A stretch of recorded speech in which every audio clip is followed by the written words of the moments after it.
저녁에 오면 문이 다 열려있을 것 같아. 오우씨, 불새우들이 이거 좀 무섭겠다. 못 나갈 것 같은데. 네. 오, 뭐야 이거? 뭐야. 오, 뭐야. 아씨, 뭐야. 철창으로 굳게 닫힌 입구를 지나 그곳에서 마주친 건 깨진 창문 사이로 보이는 흐트러진 서류들과 벽에 그려진 온갖 낙서. 부산시 기장군 정관읍 산 중턱에 방치된 폐건물. 유튜버들 사이에서 흉가체험 핫스팟으로 불리는 이곳은 형제복지원 재단이 운영한 마지막 중증 장애인 시설 실로암의 집이다. 2016년 폐쇄된 이후로 이 건물은 그대로 방치되어 있다.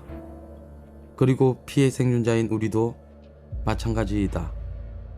깨지고 망가진 채 버려졌다.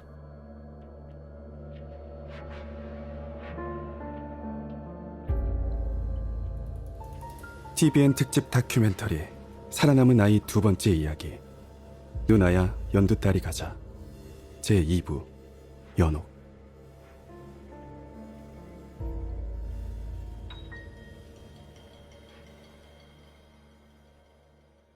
부산 형제복지원생 36명이 어젯밤 원생 1명이 숨진 데 항의해서 달아났습니다. 형제복지원에서의 잔혹한 인권 유리는 1986년 겨울 울산지검에서 근무하던 김영원 검사에 의해 이듬해 1월 외부에 알려졌다. 드러난 건 이제 울산에서 강제 노역하는 현장을 김용훈 변호사가 이제 눈으로 직접 보게 됐고, 그걸 보면서 이게 뭔가 문제가 있다. 그리고 저기에 강제 노역을 당하는 사람들이 형제복지원의 원생들이었다라는 사실을 알게 되면서 형제복지원을 이제 조사를 하게 되는 이런 상황이었죠. 조사를 하면서 이제 결국엔 형제복지원의 실체가 이제 드러나기 시작했죠. 그게 이제 1987년 초라고 보시면 될 겁니다. 한국 최대의 인권 유린 사건, 지옥, 한국판 아우슈비츠. 형제복지원 사건에 언론의 관심이 집중됐다.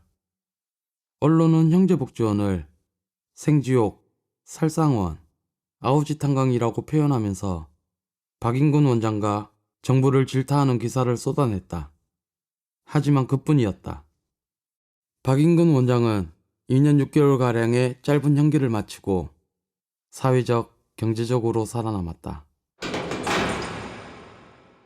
형제복지원은 폐쇄됐고 우리는 아무런 대책 없이 사회로 던져졌다. 아이들은 전국 각지의 시설로 보내졌고 돌아갈 곳이 없는 수용자들은 거리로 내몰렸다. 아버지와 누나, 그리고 나는 그렇게 헤어졌다. 형제복지원을 나왔지만 우리는 여전히 불황인이었다. 사람이 짐승처럼 변하는 것은 쉽지만 짐승이 사람이 되기 위해서는 엄청난 노력이 필요하다.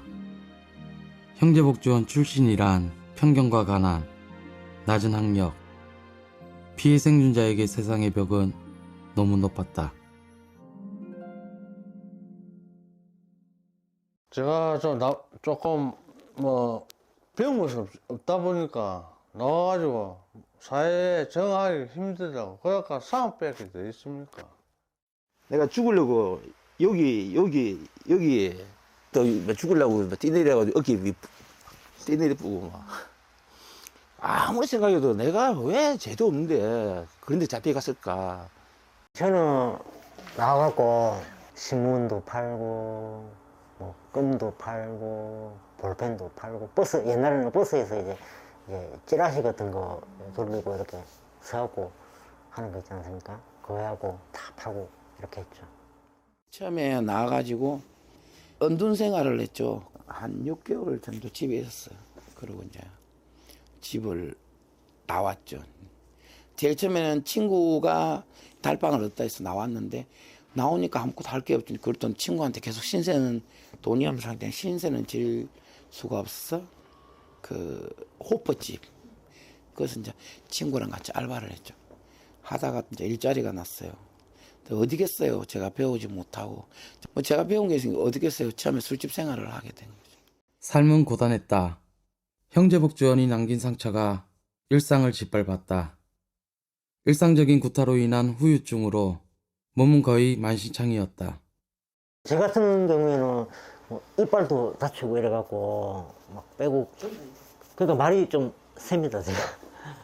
몽둥이 맞아갖고 이빨이 깨지고 이래갖고 변색도 막 되고 그러지만, 나와서는 몸이 병신돼가지고 안에서 온갖 골뱅이 다 들어놓으니까 나와서도 몸이 막 허리가 뭐 아무 힘도 없고, 뭐 어릴 때 너무 그거 해놓고 골뱅이 들어가지고. 그러니까 내가 하고 싶으면 왜 안 나 내 청춘 왜 그거 다 섞어 보냈는데. 형제복지원의 그림자는 우리를 놓아주지 않았다. 나는 밤에 불을 끄면 잠들지 못한다. 어둠 속에서 누군가가 나를 지켜보는 것만 같다. 다른 피해자들도 마찬가지다. 나는 밑에 가는 거 있잖아요. 밑으로 가는 거. 그게 으쓱 겁나요. 그 전에 지하철 안 타요. 공간 폐쇄 되잖아요. 내 집에 이불로 뭐 겨울에도 내 추우도 문 넣어놓고 나느냐. 아무 추워도. 왜냐하면 공간에 막히면 뭔가 이게 막 스트레스 받는 게래요. 막. 지금도 저는 식당에 가서 밥 한 번 못 사 먹어봤습니다. 식당을 한 번도 못 가봤어요. 그러니까 버스나 지하철은 아예 안 타고 자꾸 이렇게 쳐다보는 것 같고, 왠지 나만 보는 것 같고, 괜히 위축되고, 내가 아무리 이렇게 깔끔하게 입어도 그럼 왠지 나를 쳐다보는 것 같은 느낌 있지 않습니까? 막 싫어요, 그게. 지금 정신과도 지금 밖에서 봤다가 죽으려고 하다가 자살하려고 하다가 부산 시립정신병원에 정말 1년 6개월 있다 지금 나와서 약도 계속 정신적인 고통을 받고 있습니다. 그 안에 있었던 일들은 우리한테 평생 아픔으로, 정신적 고통으로, 트라우마로 남아 있습니다. 남아 있고 지울 수 없는, 평생 우리가 가져가야 될 부분입니다. 형제복지원 피해자 종합지원센터에서 3년째 피해자들의 상담을 맡고 있는 박정희 원장은 이렇게 말한다. 피해자분들이 겪고 있는 증상을 트라우마라고 하는데요. 트라우마를 겪게 되면 사실은 가장 기본적인 자신에 대한 신뢰와 그리고 안정감이 무너져 버립니다. 그래서 아주 사소한 스트레스에도 굉장히 극도로 민감하게 반응을 하게 됩니다. 예를 들어서 반복적인 악몽을 꾼다거나 또는 이제 외상과 비슷한 어떤 자극을 받게 되면 그 상황이 위험한 상황이 아닌데도 불구하고 그때의 위협적인 자극과 똑같이 받아들이게 되고 경험하게 되면서 굉장한 공포심, 무력감, 그리고 분노감에 시달리게 됩니다. 형제복지원 출신이라는 사회적 낙인도 우리를 괴롭혔다. 그러니까 이제 불황이나 이게 이제 달릴 뿐이니까, 예. 어디 가도 뭐 행정복지원 출신이다 하면 거기다 또 사람들이 나무랄라 하고 이랬거든요. 제도 없이, 예. 뭐 경찰들이 이제 이 새끼 형제복지원 출신이네, 뭐 훔치가지 않았는데도 전과자를 만드는 거예요. 그래서 내가 전과가 많아요. 이유도 없이. 근데 지금도 이 형제복지원에 있었던 사람들에 대해서 인식 자체를 안 좋게 보는 사람들이 있어요. 뭘 잘못해가 들어갔다. 우리 친구들이나 우리 아는 형들이나 내가 형제복지원에 있었다는 걸 한마디도 못했어. 살아오면서.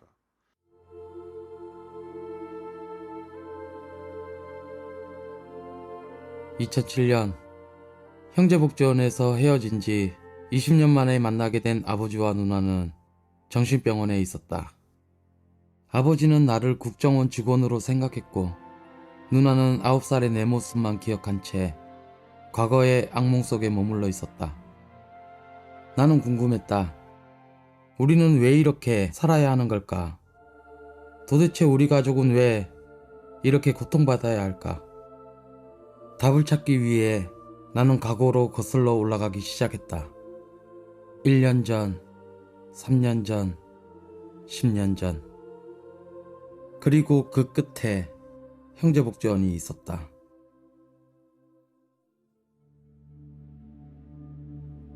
나는 2012년 1인 시위를 시작으로 형제복지원 사건을 세상에 알리기 위한 활동들을 시작했다. 다른 피해자들도 힘을 보탰다. 그 결과 2018년 검찰과거사위원회에서 형제복지원 사건의 국가 책임을 인정했고 검찰총장이 우리 앞에 고개 숙였다. 과거 정부가 법률에 근거 없이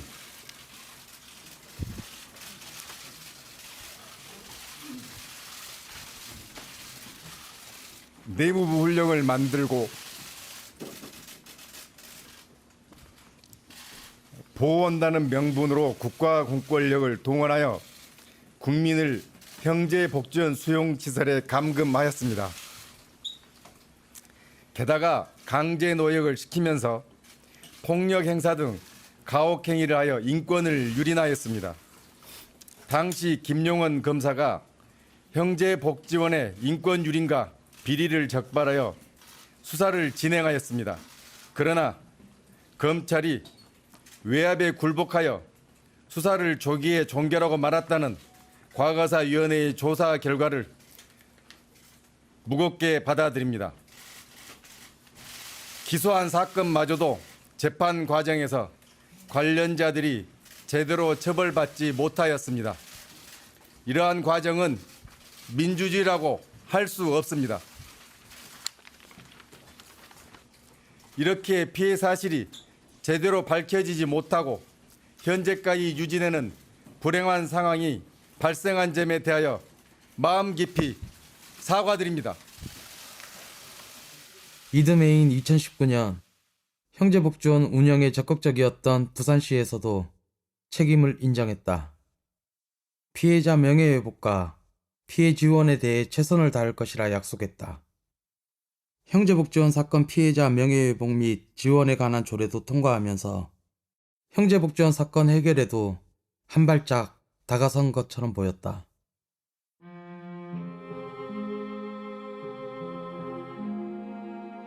(1987년) 형제복지원이 세상에 알려지고 35년의 세월이 흘렀다.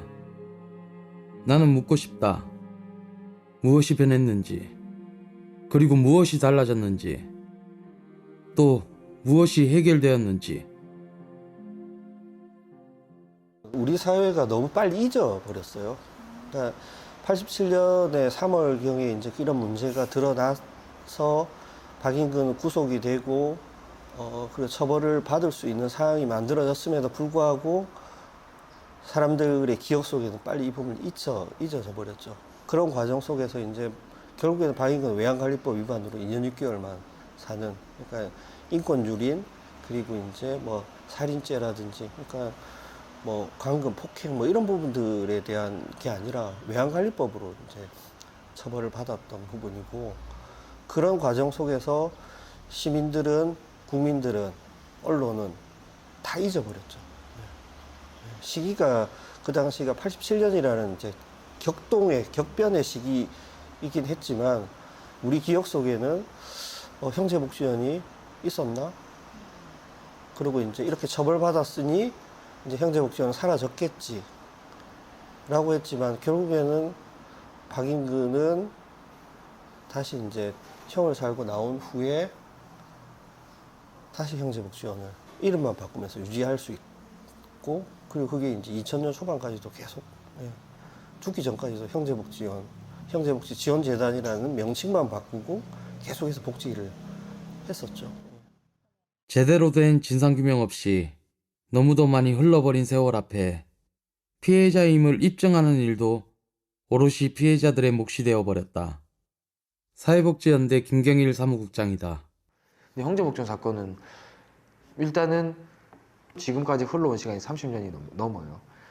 그러면 이제 이미 법인이 2017년에 청산해서 세상에서 사라졌습니다. 2015년에 해산 명령을 받고 굉장히 많은 시간이 지나면서 소위 말하면 형제복지원 피해자다라고 본인이 입증할 수 있는 기록들이 유실되어 있을 가능성이 굉장히 높은 거죠. 일부 피해 생존자들은 피해 사실을 입증할 수 있는 자료들이 없어서 자칭 피해자라고 말한다.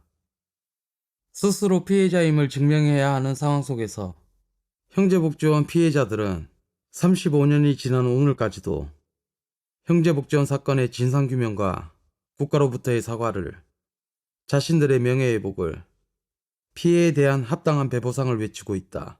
사실은 첫째로 뭐냐면 우리 형제복지원 피해 생존자들이 모두가 국가로부터 그 명예회복을 되찾아야 되는 것이지요. 불황인아임에도 그곳에 감금을 할 권리가 없어요. 국가는. 그 명예회복에 따른 그 국가의 책임은 뭘로 보상해 주겠습니까? 사실은 명예회복을 시켜주고 거기에 대한 합당한 금전적인 부분에 대해서 배상도 해야 되는 부분도 있죠. 예를 들어 국가에서 제일 높은 사람이 사과를 한다. 그 다음에 꼭 사과할 사람 또 있어요. 부산경찰청이나 부산 공무원들도 앞전에 선배들이 저지른 만행을 지금 현재에 예를 들어 대통령의 총리가 사과를 하면 부산도 빈명히 우리한테 사과를 내야 돼. 왜? 지금 그 자료가 나와 있잖아. 예를 들면 경찰서에서 잡아넣었다는 게 명백한 증거가 나와 있잖아요. 그 지역의 사람 잡아갔던 사람들이 직접 다 사과를 해야 된다는 거예요. 형제복지원 사건은 한 시설의 일탈이 아닌 국가가 자행한 인권 침해 문제이다.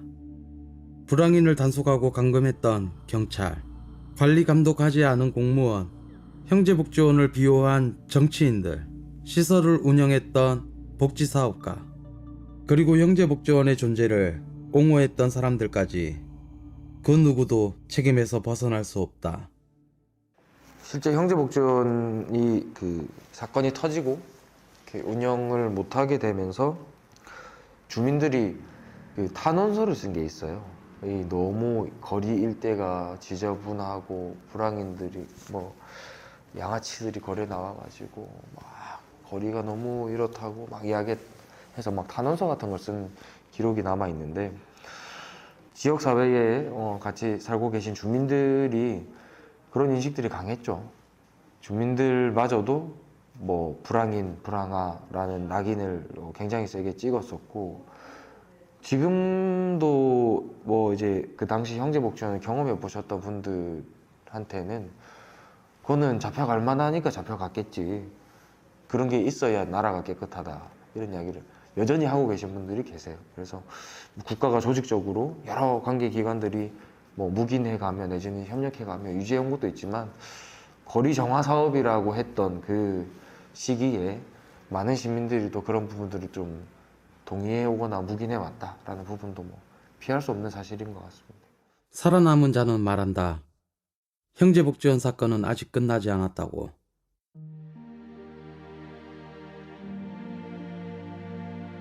내가 그 형제복지원에만 안 갔으면, 학교만 잘 다녔으면, 그대로 막 나눴으면, 공부만 했으면 나는 와, 국회의원 이런 생각이 들었어요.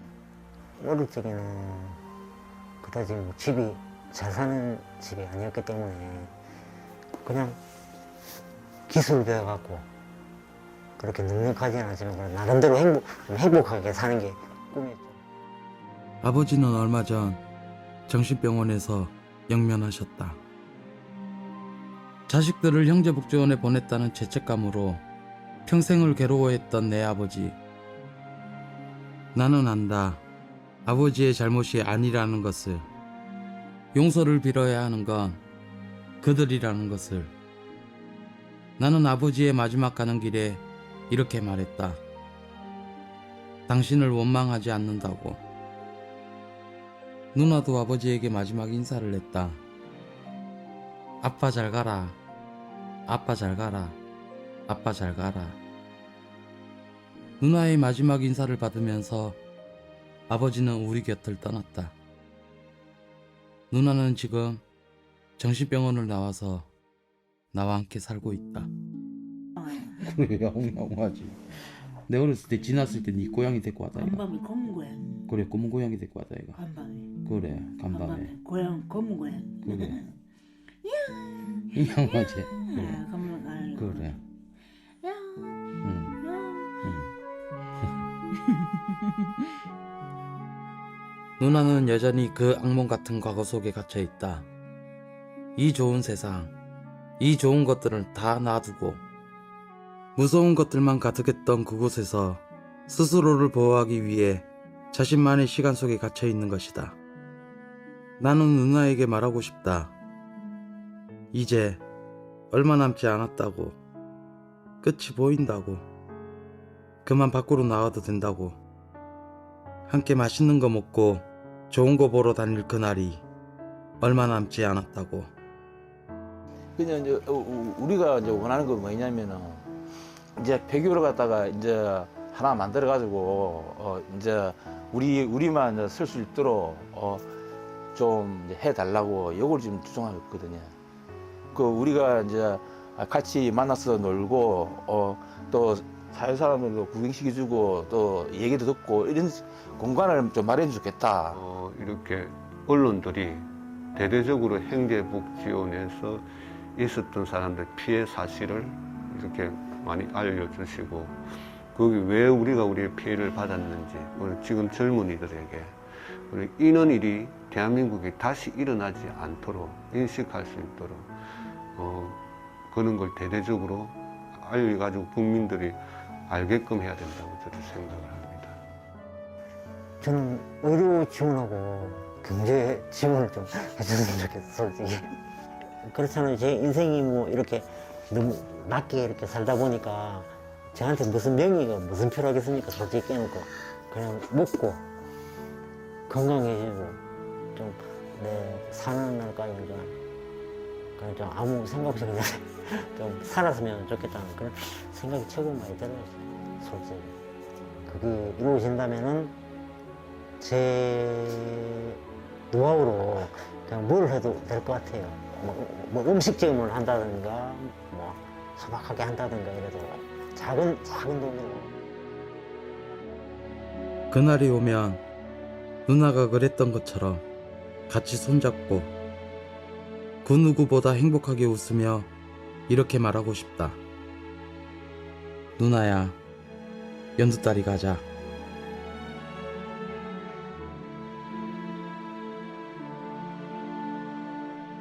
지금까지 기획 최병윤, 연출 최하나, 구성 조송미, 음악 독고훈, 기술 임경록, 성우 한주형, 방선혜, 이주현, 박진솔, 내레이션 한종선이었습니다. 이 프로그램은 부산시 지역방송발전지원사업 보조금을 지원받아 제작한 것입니다.